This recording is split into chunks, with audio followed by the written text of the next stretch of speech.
अरे तेच तर सांगतोय मी तुला. काय? तुला शनयाला फसवायचं होतं ना? अरे पण राधा अडकली त्यात तिचा काय दोष आहे सांग? नसल दोष. मी काय करू? मी पण अडकलो होतो ना. बॅग मी चोरली होती का? बॅग कुणी चोरली? त्या गॅरी तो गुरुनाथ त्यांनी बॅग चोरली. पोलिसांनी मला जमा केलं का नाही? मला अडकवलं की नाही ह्या लोकांनी? पण सोडवलं कोणी तुला? राधाने सोडवलं ना? ते जुनं काय मला सांगू नको. तुला ऐकावं लागणार आहे.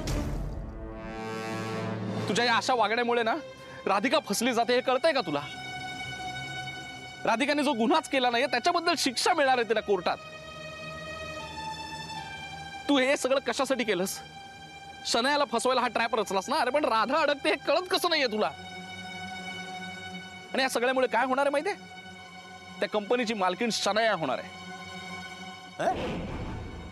काय बोलला तू? शनयाच्या हातात जाणारे अख्खी राधिका मसाले. सोडा सोडा त्याला. सोडा रे, सोडा सोडा. इकडे इकडे इकडे जरा मला जवळून सांग, जवळून सांग. काय काय काय काय बोलतो तू? राधिका मसाले शनयाच्या ताब्यात जाऊ शकते. कसं काय? कारण त्या कंपनीची शनया सुद्धा 50% भागीदार आहे हे माहितीये तुला. आणि तुला पण काय सांगायचं? ये सोडा सोडा त्याला. ये जवळून सांग. ये सांग काय? शनयाला हे फुकट सगळं मिळणार. तिला कंपनी चालवायची अक्कल आहे का? आणि आमच्या राधिका मॅडमला शिक्का भोगावं लागणार. फायदा कोणाचा होणार आहे? फक्त शनयाचा. हे कळतंय? तुला गुरु आणि शनयाचं नुकसान करायचं होतं ना? पोपटराव नुकसान होत नाहीये, उलट त्या दोघांचं फावणार आहे. आणि अडकणार आहे फक्त राधिका. जरा तरी डोकं चालव ना.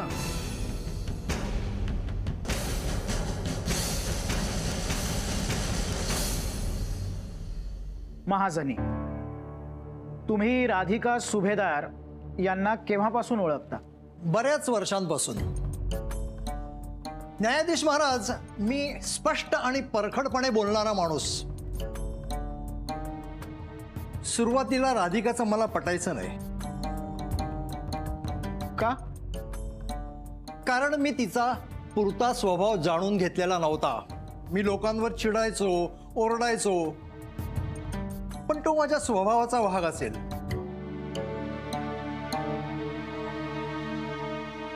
राधिकामुळे माझा राग कमी झाला. तिने मला समजावून सांगितलं की आपण जर लोकांशी नीट वागलो, त्यांच्याशी सामोपचाराने वागलो, तर लोक सुद्धा आपल्याशी सामोपचाराने वागतात, नीट वागतात. राधिका ही माझ्यासाठी इन्स्पिरेशन आहे. न्यायाधीश महाराज, मी एका वर्तमानपत्रात संपादक होतो. आज सुद्धा मी जर संपादक म्हणून कार्यरत असतो तर मी एक राधिकावरती सुंदर लेख लिहिला असता. आणि मला खात्री आहे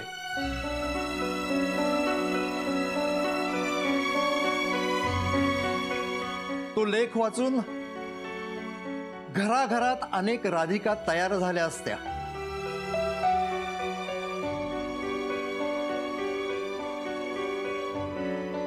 ऑब्जेक्शन माय लॉर्ड. राधिकाला ओळखणारे, तिच्या परिचयामध्ये असणारे, म्हणजे अगदी रुटीन परिचयामध्ये असणारी मंडळी इथे येऊन राधिकाचा कौतुक सोहळा सुरू असल्यासारखे इथे प्रत्येक जण येऊन तिचं कौतुक करतायत, तिच्याबद्दल छान छान बोलतायत. ते तिच्या ओळखीचे आहेत, तिच्या परिचयातली माणसं आहेत. आणि माय लॉर्ड, ह्या असल्या साक्षींनी काहीही सिद्ध होत नाही. का? अर्थ का नाहीये? सांगतो.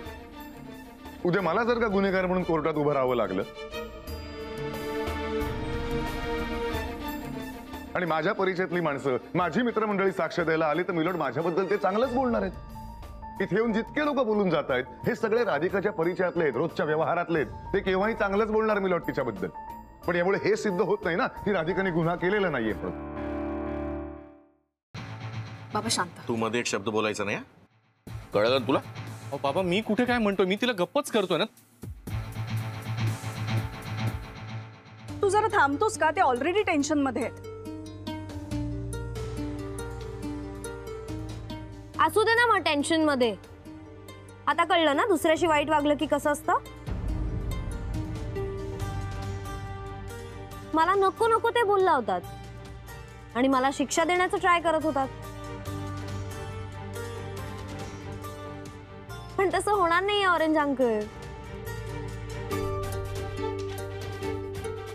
शिक्षा तुमच्या सुनेलाच होणार आहे. ओके.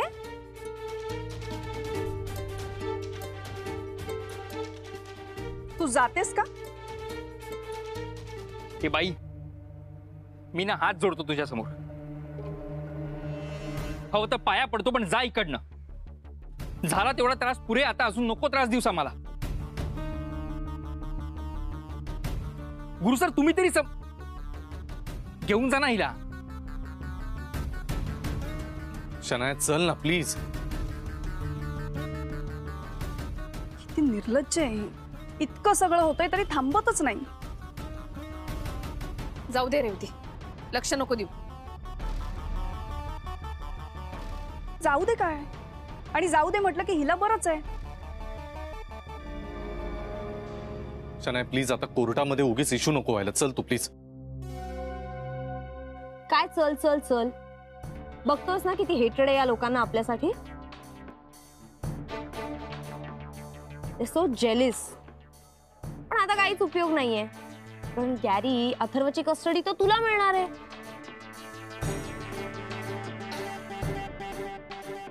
राधिका आता क्रिमिनल डिक्लेअर होईल, जेलमध्ये जाईल. मग अथर्व आता आमच्याकडे राहणार, माझा आणि गॅरीचा मुलगा म्हणून. तुला माहितीये गॅरी, मी त्याच्यासाठी एक चाइल्ड साईजचा एक बेड पण बनवायला टाकलाय. लवकरच आपल्याला डिलिव्हरी मिळेल. हो ना राधिका? तुला आता शिक्षा होऊच देत राधिका. आणि तुझी सगळ्यात मोठी शिक्षा ही असेल की तुझा मुलगा तुझ्यापाशी नसेल. Excuse me.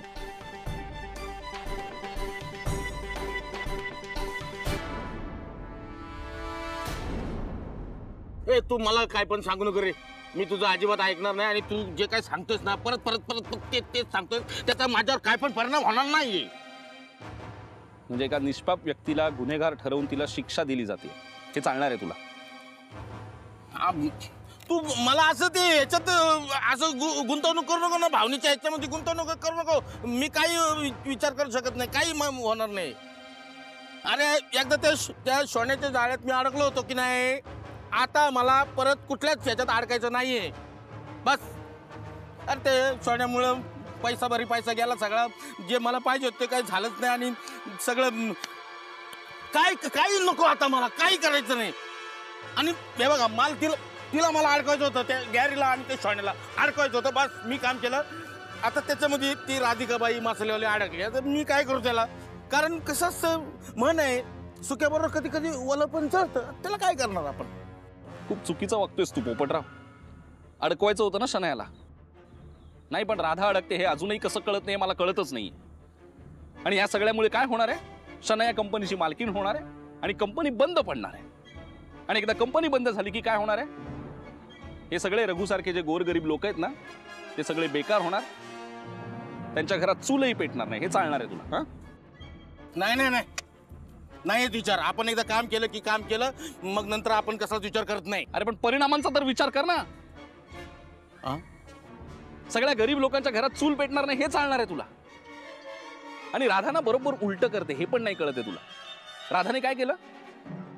तुमच्या या साखर गावात येऊन विकास केला ना, दत्तक घेतलं हे गाव. अरे जी व्यक्ती एक गाव दत्तक घेऊ शकते, ती व्यक्ती गुन्हा करू शकते. आणि ही या तुझा शनायावर राग आहे ना, या रागामुळे झालं काय? तिकडे बिचार त्या कंपनीमधल्या कर्मचाऱ्यांच्या पोटात विष गेलं, नुकसान त्यांचं झालं, याचंही काही वाटत नाही तुला. आणि या साखर गावाचा जहागीरदार आहेस ना तू? आहे मी. आहेस ना? मग लोकांचा विचार नाही करतायत, निदान या गावाचा तरी विचार कर. मोठेपणा कोणाकडून हवाय तुला? या पंटर लोकांकडूनच हवाय का फक्त? अरे काहीतरी चांगलं काम झालं ना तुझ्या हातून, तर लोक मान देतील तुला, मोठेपणा देतील. नाही पण हे पण नकोय बहुतेक तुला. नाही पण तू कोणाचाच विचार नाही करणार, कारण तुझ्या डोक्यात फक्त शनायाला अडकवणं आहे ते सुद्धा होत नाहीये ही गोष्ट वेगळी. त्या शनयामुळे राधाचं अख्खं आयुष्य पणाला लागले हे सुद्धा कळत नाहीये तुला. थोडा तरी विचार कर पोपटराव प्लीज.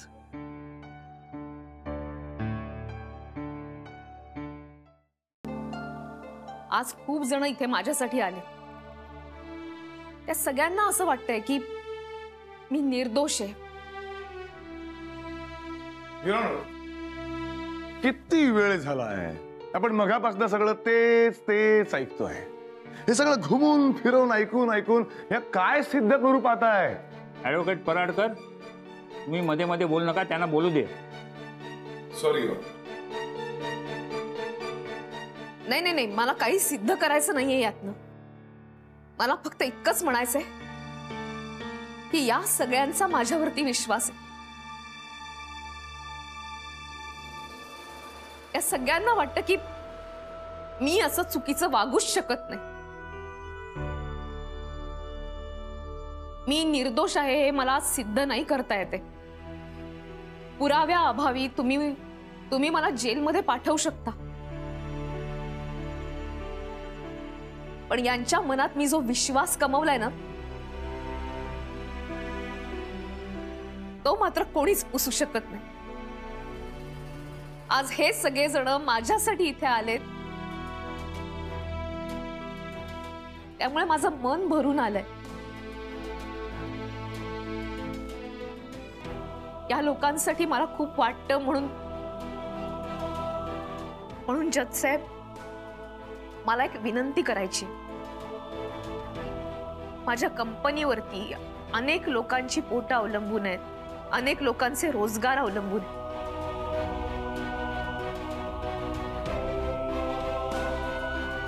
तुम्ही विचार करा. मी तुम्हाला विनंती करते, काही करा पण माझी कंपनी बंद करू नका. मी विनंती करते तुम्हाला. वाह वाह मिलॉर्ड, राधिका सुभेदार यांचा अशा पद्धतीची इमोशनल भाषणं करण्याचा अनुभव फारच तगडा दिसतोय. किंबहुना त्यांचा हातखंडाच असेल यामध्ये.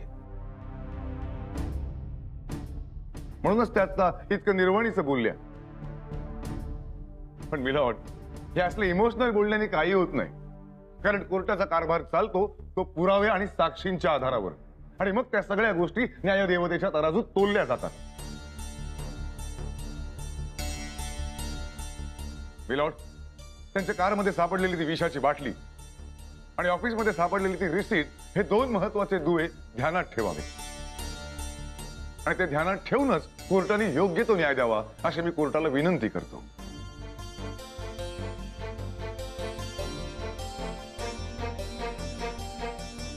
राधिका सुभेदार यांची बाजू ऐकल्यानंतर, सगळे पुरावे आणि सगळ्या साक्षी बघितल्यानंतर हे कोर्ट हा निर्णय घेते की राधिका सुभेदार. एक मिनिट जज साहेब,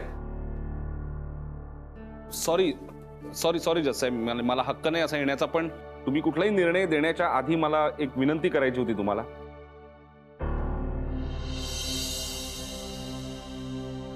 कोण आपण? सॉरी, मी सौमित्र बनहट्टी, आणि मला आत्ता इथे एक पुरावा सादर करायचा ज्याच्यामुळे या केसला एक वेगळं वळण येऊ शकतं. सो प्लीज माझी रिक्वेस्ट आहे, मला परवानगी असेल तर मी हे करू शकतो का? म्हणजे तुम्हाला काय म्हणायचं आहे? कसला पुरावा?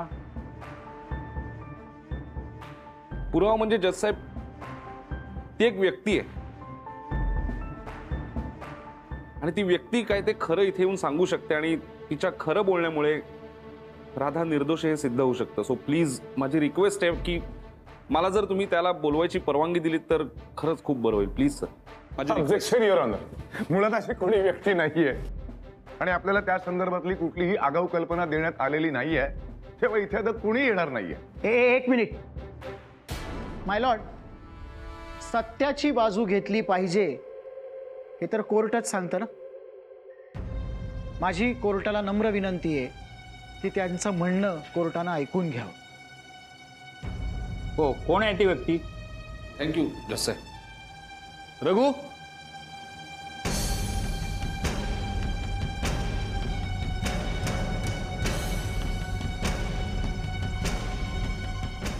पॅरेट?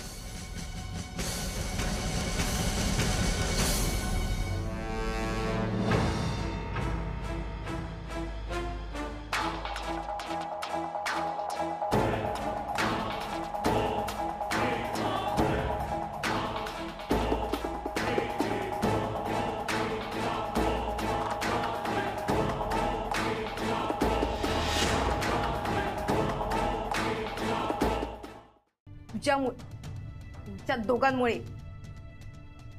फडतूस झुंजारराव त्या वकिलाचं, 1.5 दमडीच्या वकिलाचं मला ऐकून घ्यावं लागलं. कसली पार्टनरशिप आणि कसलं काय. आली होती मोठी राधिका मसालेचं नाव बदलायला, शनाया मसाले.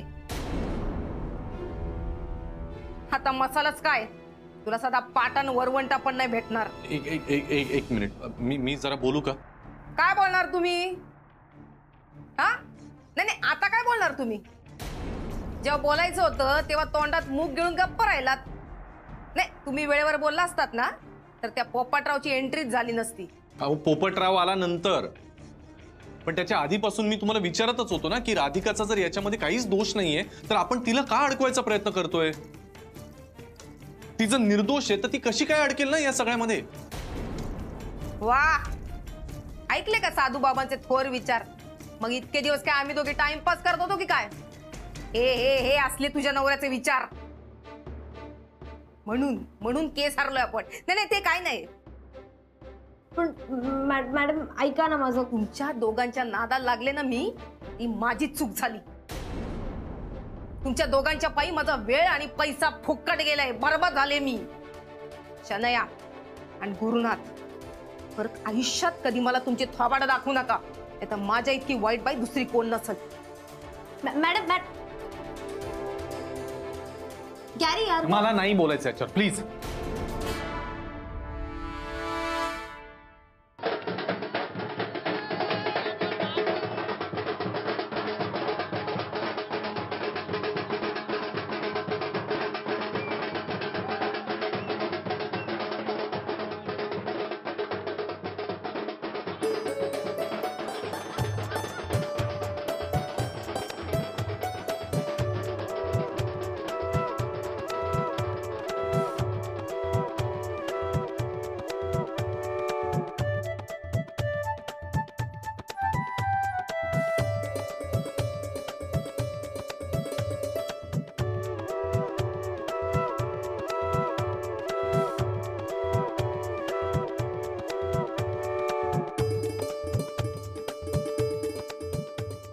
वाटलंही नव्हतं की ही केस कधी अशी फिरेल.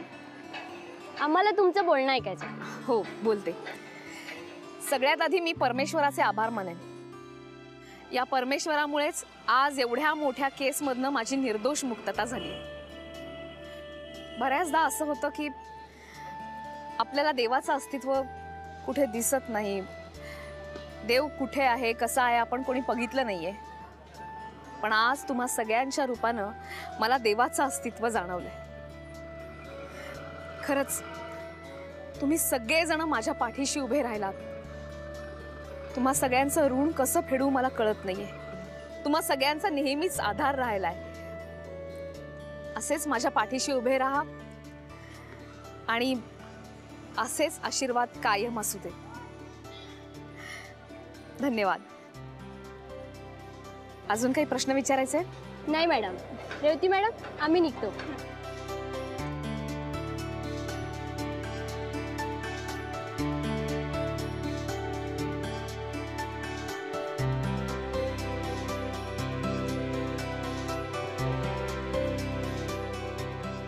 चलिए वहिनीजी, आम्ही पण निघतो. घरी तर चला. नाही घरी नाही, आधी डायरेक्टली भेटायचं ऑफिस मध्ये.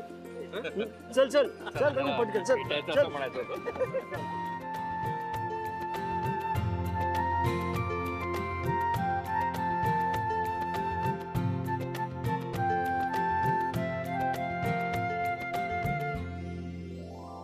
ओ आई आई आल्या आल्या, राधिका ताई आल्या आल्या आल्या आले का? चला अरे बापरे गो. आई बाई बाई आली बाई, माझी राधिका सगळ्या संकटातून सुटून आली.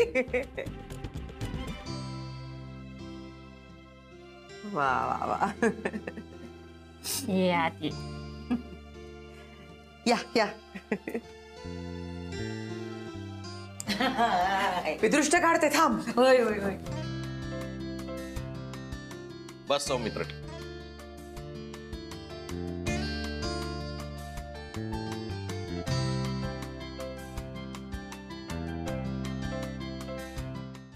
शनाय शनाय शनाय शनाय प्लीज ऐक ना ग, काय चाललंय? तू ऐकत का नाहीयेस माझं? प्लीज आता तू मला सांगू नकोस आणि काय करायचं कसं करायचं. अगं तसं नाही शनाय, पण तुला लक्षात येते ना जे काही झालंय त्याने आपली एवढी नाचक्की झाली आहे ना की ऑफिसला जाणं सोड, ते सोसायटीच्या आवारात तोंड वर घेऊन फिरणं सुद्धा आपल्याला जमणार नाहीये आणि आपण नकोच करायला. तू ऑफिसला का चालली आहेस? मग काय करू तू सांग. घरी बसून राहू का? आणि फॉर हाऊ मेनी डेज? हा किती दिवस बसून राहू घरात? तसं नाही, मला काय म्हणायचंय हे बघ, तुझं ऑफिसला गेलीस ना तर ही राधिका टपूनच बसलेली असेल ना, सगळ्यांसमोर तुझा पाण उतारा करेल ग. असं नाही होणार. It's not that easy. Shanaya Shanaya Shanaya ऐक ऐक ऐक प्लीज ऐक. हे बघ एक वेळ राधिकाला सोडून दे, तिथे ते हे पण असतील ना ग, आनंद जेनी वगैरे सगळे स्टाफही असतील आणि ते तर काही टपूनच बसलेत राधिकाचे सपोर्टर म्हणून, ते काहीतरी बोलतील तुला. तू ऐक ना माझं. गॅरी प्लीज, तू काय एवढा हायपर होतोयस? मी बघून घेईन ना. आणि तसंही मी काही चुकीचं वागलेली नाहीये. असं कसं नाही चुकीचं वागलीस तू? त्यांच्या विरोधात उभी राहिलीस म्हणजे चुकीचंच वागलीस ना. हे काय राजकारण आहे का? एखाद्या पक्षाच्या विरोधात उभं राहायचं आणि नंतर मग त्याच पक्षामध्ये जायचं? इतकं सोपं नाहीये ते. माझं ऐक ना प्लीज. कशाशी कंपॅरिझन माझ्याशी करू नकोस प्लीज. हे बघ, मी कंपनीमध्ये पार्टनर आहे, मी त्यांची बॉस आहे, ते मला असं काही बोलूच शकत नाही. चल मी जाते. शनाय तिथे हे असतील मीडियावाले असतील, प्रेस असेल, पोलीस वगैरे असतील, त्यांचं काय करणार आहेस? ऐक तू माझं, उगीच रिस्क घेऊ नकोस. मग असू दे ना तिकडे प्रेस. सांगेन मी त्यांना की मी पार्टनर आहे, मी आले परत कामावर. That's it. हो, आणि अजून काय सांगणार आहेस? की राधिकाला अडकवायला मीच मदत केली होती म्हणून? कशाला होती? गॅरी तू थोडा मॅड आहेस का? तुला कळतंय का तू काय बोलतोयस ते? अख्ख्या जगाला माहितीये की पॅरेटमुळे राधिका अडकली. इनफॅक्ट मी पण इनोसंट होते या केसमध्ये. मलाही माहित नव्हतं पॅरेटचा हात आहे. आणि कोणी मला असे प्रश्न नाही विचारू शकत. राहिला प्रश्न पॅरेटनी मला दिलेल्या पैशांचा, पण तो माझा पर्सनल टॉपिक आहे. त्याबद्दल राधिका मसाले मधलं कोणीच मला काहीही प्रश्न विचारू शकत नाही आणि मी त्यांना आन्सरेबल पण नाही. Okay got it? जाऊ मी? शनाया ही काही ऐकत नाही माझं. आता परत काही नवी माती खाल्ली नाही ना म्हणजे मिळवली.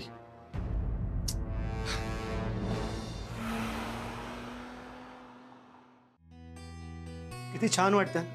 हो वहिनी, म्हणजे आजचा दिवस माझ्या आयुष्यातला सगळ्यात आनंदाचा दिवस आहे.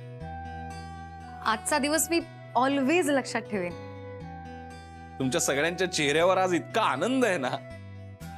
आज खरं तर काही नाहीये, तरी पण एखादा सण वगैरे असं वाटतंय मला. तुमची सगळ्यांची इतकी राधाला सोबत आहे ना, अशीच राहू दे. अरे सम्या, आमच्या सोड, तू किती मोठी साथ दिली आहेस. नवरा म्हणून तू त्यांच्या बरोबर होतास आणि ह्या सगळ्यातनं तू त्यांना बाहेर काढलेस. ए गुज्जूबाई, माझं कौतुक राहू दे रे बाबा. एवढे कौतुक कसलं करतोस? त्याच्यापेक्षा राधा महत्वाची आहे का? राधा अगं बोल ना काहीतरी. काय बोलू आता मी? मला खरंच सुचत नाहीये काय बोलावं ते. पहा ना, 2 दिवसापूर्वी काय परिस्थिती होती आणि आजचं वातावरण पहा. एका जन्माचं अंतर आहे असं वाटतंय. खरं सांगू का, मला खूप भीती वाटत होती. वाटत होतं सगळं संपलंय, पण तुम्ही सगळेजण बरोबर होतात म्हणून ही लढाई जिंकलोय आपण. आणि अशी जिंकत राहा प्रत्येक वेळेला. राधा तू चांगली आहेस ग. तू कोणाचं वाईट केलेलं नाहीस, त्यामुळे तुझंही कधी वाईट होणार नाही. माझंच वाक्य मला ऐकवतोयस? तुझ्या संगतीचा परिणाम आहे. तुझ्यासारखं बोलायला लागलो बघ मी आपोआप. सगळ्यात आधी तुम्ही तोंड गोड करा. हे काय? नाही नाही नाही, या सगळ्याचं क्रेडिट सौमित्रच आहे. त्याला आपण आधी देऊ. एक मिनिट. कसं आहे, हा क्रेडिट दोघांचा आहे. सो तुम्ही दोघं एकमेकांना तो पेढा भरवा. नाही काय प्लीज. तेच हवंय सौमित्र. अरे पण हा काय प्रसंग आहे काय भरवायचा? अर्धाच दे. डाएट सुरू आहे. काय आता जस्ट डाएट सुरू केले. अरे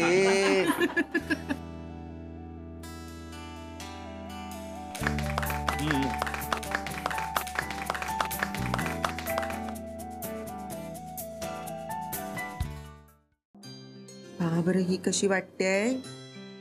छान आहे पण जरा मोठी वाटते. थोडी सोबर सिंपल शोधायची का? मलाही असंच मोठी वाटली जरा. 1 मिनिट आपण जरा आधी ही नको ही पण नको, हा रंग नको. ठीक आहे तर ठीक आहे. बाब ही कशी वाटत आहे? चांगलं आहे. कागद चिपकवलेल्या आतमध्ये हे बरं वाटतं नाही का लग्नाचं वगैरे. तुम्हाला आवडली? हो ही बरी वाटते. कशी? हा दामले साहेब बोला. अहो नाही मी तुम्हाला सकाळी फोन केला होता आणि तुम्ही मला रिप्लाय देणार होता मुहूर्ताबद्दल. हा सांगताय का? ओके हो होल्ड करतो. हा नागपूरचे दामले का? हो नागपूरचेच दामले. अगं त्यांना मुहूर्तासाठी फोन केला होता ना. ते म्हणाले या महिन्यात आहे काही मुहूर्त तर कळवतो. बाई म्हणजे तोंडावरच आलं की हो. बरं आहे की काय लवकरात लवकरचा मुहूर्त शोधूया. मग काय. हा हॅलो बोला दामले साहेब. बरं हो कळवतो. Thank you very much. का म्हणत आहेत?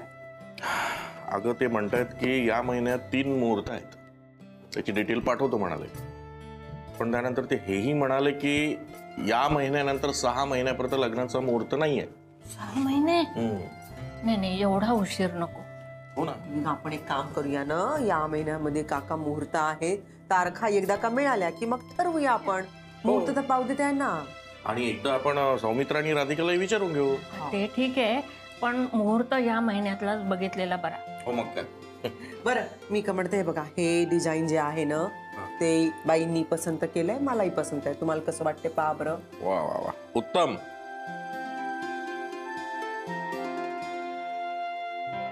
देवा राधिकाचं आता सगळं छान होऊ दे. तिला काहीच कमी पडू देऊ नको देवा. सौमित्राची साथ तिला आता जन्मभर मिळू दे.